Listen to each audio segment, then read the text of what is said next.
But వాస్తవం ఇదైతే దానికి భిన్నంగా మాట్లాడుతూ మరి ఈ సభ ద్వారా రాష్ట్ర ప్రధానికని తప్పుగా పట్టించక ఎవరు చేస్తున్నారు అధ్యక్ష?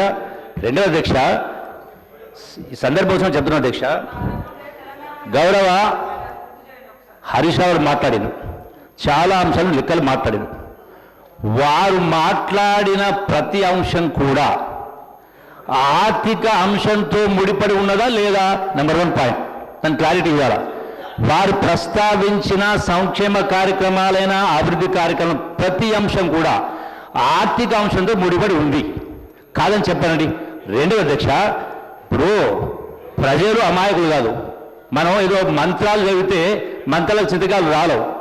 వాస్తవంగా ఈ పరిస్థితి మీరు చెప్పినటువంటి ఏవైతే ఇది ఎందుకు చేయలేదు అదెందుకు చేయలేదు అని మాట్లాడుతూ ఉన్నారో ఎందుకు చేయలేకపోతా ఉన్నారు కొన్ని అంటే మీరు గడచిన 10 సంవత్సరాలు చేపట్టిన ఏ ఒక్క స్కీమును కూడా ఈ ప్రభుత్వం కాంగ్రెస్ ప్రభుత్వం ఏ ఒక్క స్కీమును ఎత్తివేయలేదు.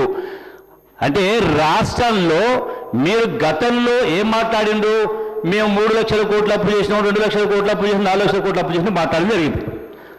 మరి వాస్తవంగా లెక్కలు చూస్తే 3 లక్షలు కాదు 8 లక్షల కోట్లకు అప్పు వచ్చింది.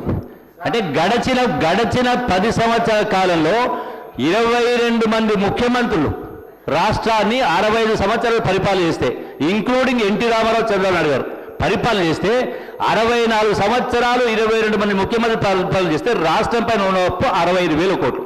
అంటే ఆ ప్రభుత్వాలు ఏం పనిచేయలేదా? ఈ నాగార్జున శ్రీశైలం ప్రాజెక్టులు రకరకాల ప్రాజెక్టులు గ్రామాల్లో స్కూళ్ళు కానీ కరెంటు కానీ చేయలేదా? అయినా కూడా 64,000 కోట్లు ఉంటే భారతదేశానికే ఆదర్శంగా మేము పరిపాలన చేసిన గొప్పలు చెప్పుకున్నటువంటి నాయకులు మరి ఏ విధంగా 65,000 కోట్ల రూపాయలు 7 లక్షల కోట్ల అప్పు చేసిండు. మరి దానికి కట్టిన వడ్డీ ఎంత? మీరు తెచ్చిన అప్పులకు వడ్డీ కట్టిన లెక్క ప్రకారం ఆనాడు కాంగ్రెస్ ప్రభుత్వం దిగిపోయిన నాటికి సంవత్సరానికి 6,500 కోట్ల వడ్డీ కడతా ఉంటే మీరు దిగిపోయే నాటికి సంవత్సరానికి సుమారు 70,000 కోట్ల అప్పు చేస్తా ఉన్నాం. ఈ 2 సంవత్సరాల కాలంలో సీఎం రేవంత్ రెడ్డి గారు ముఖ్యమంత్రి జరుగుతా సుమారుగా 1,50,000 కోట్ల రూపాయలు ఈఎంఐస్ కట్టడం జరిగింది.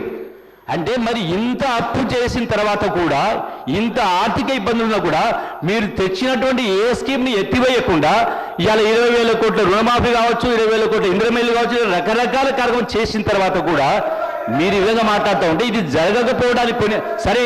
ఇంకా ఈ ప్రభుత్వం వచ్చి కేవలం 2 సంవత్సరాలు మాత్రమే అయ్యింది. 2 సంవత్సరాలు 3 మాసాలు అయింది. ఇంకా 3 సంవత్సరాలు మళ్ళీ వచ్చే 5 సంవత్సరాలు. అంటే మరి చెప్పినవి మీరు అన్నారు, చాలా సందర్భాలు మాట్లాడిరు, ఇది గ్యారంటీ కార్డు అని. మా గ్యారంటీ కార్డు 2 సంవత్సరాలదే, మీ గ్యారంటీ 10 సంవత్సరాల కాలంది. 10 సంవత్సరాలైనా కూడా 10 సంవత్సరాలని చెప్పింది. ఇన్ని లక్షల కోట్లు అప్పు చేసినా కూడా రాష్ట్ర ధనిక రాష్ట్రాన్ని అప్పచెప్పిన తర్వాత 8 లక్షల కోట్లు అప్పు చేసిన తర్వాత కూడా మీరు 10 సంవత్సరాలు చాలా మీరు అమలు చేయాలని చాలా ఉన్నాయి. బట్ వాస్తవాలు ఉన్నప్పుడు మీరు ఎక్సైజ్ సంబంధించి అంటే రాష్ట్ర ప్రభుత్వాన్ని బట్టగాల్సి మీరేస్తూ తుడుచుకున్నట్టుగా మరి వాస్తవం ఒకటి ఉంటే ఇంకోటి చెప్తా ఉంటే ఇది మీకు సరిపోదు, మీ యొక్క స్థాయికి సరిపోదు అని చెప్పి ఒకసారి సవరించుకోవాలని చెప్తాను అధ్యక్ష.